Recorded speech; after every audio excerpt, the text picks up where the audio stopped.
O caldo entornou na capital federal. Começa agora, Brasília já. Bom dia, Rodolfo. Tudo bem, Alexandre? Tudo bem, amigas, amigos? Um bom dia. Começando mais um dia e aí já naquela chamada que o caldo entornou e é fato. Porque Brasília, ela vive dias complicados na relação estabelecida entre os poderes. Há pouco tempo atrás, nós vimos a dificuldade da relação entre judiciário, executivo no governo anterior e também o próprio Congresso. Depois, a coisa ficou um pouco mais espaçada e aí novas crises surgiram. E agora a gente vive uma crise nova que é envolvendo justamente as questões de economia, mas nas disputas entre o Palácio do Planalto e o Congresso Nacional. E principalmente com um ciúme imenso por parte dos senadores, que pode fazer com que muitas das pautas de interesse do presidente vão por água abaixo, ou o caldo seja entornado, Rodolfo. Pois é, né? Então, é realmente a coisa, assim, o clima meio azedou, num momento que a gente já está chegando perto do fim do ano, o governo tem diversas pautas na área econômica que precisa tocar, e esse ambiente assim meio conturbado, né?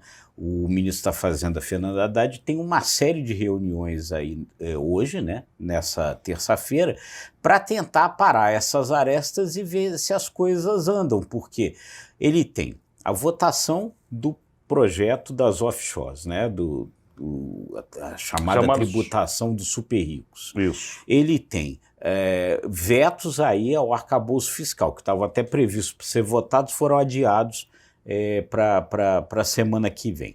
Ele tem a lei de diretrizes orçamentárias e o orçamento do ano que vem para ser votado.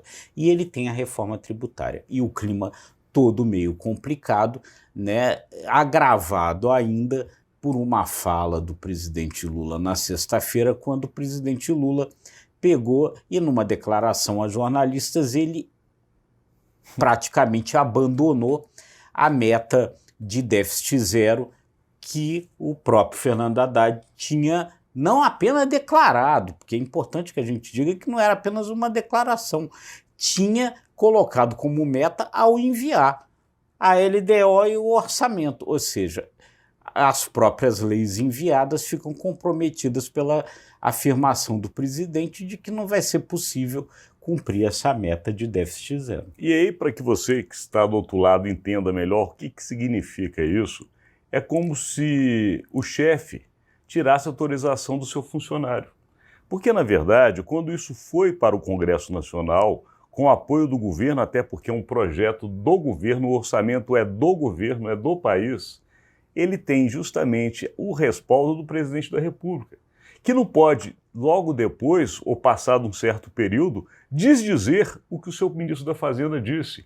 Isso para o mercado tem uma sensibilidade muito grande. Isso tira credenciamento do próprio ministro. Isso coloca o projeto econômico em xeque. Isso faz que o tumulto financeiro no Brasil se estabeleça. E o que é pior, que aqueles que não apoiam o governo se aproveitem deste momento para complicar ainda mais. Pois é, né? Então, aí o que aconteceu? A partir da fala do presidente, agora o próprio relator da Lei de Diretrizes Orçamentárias, o deputado Danilo Forte, já está dizendo, bom, se o governo não se compromete com a meta fiscal, eu também vou alterar na LDO a meta fiscal, porque para os deputados e senadores é uma beleza, eles querem gastar mais, eles querem ter emendas, então quer dizer, se você não estabelece lá essa meta de déficit zero, que significa o quê? Significa que você está se comprometendo a não gastar mais do que arrecada, ou seja, zero, o mesmo valor. Agora, isso daí cria uma série de amarras. Se você não tiver essas amarras, essa festa com dinheiro público, ela acontece no executivo, acontece no legislativo também. Se o presidente liberou geral, o relator da LDO está achando ótimo. É aquele velho ditado, o exemplo vem de cima. Se quem deveria preservar pela austeridade econômica falou que não vai dar mais certo, quem está abaixo agora faz a festa. Pois é, e é isso, como o Alexandre estava dizendo, você tinha lá no começo, quando essas dois projetos foram entregues, muita gente duvidou, não vai conseguir cumprir essa meta.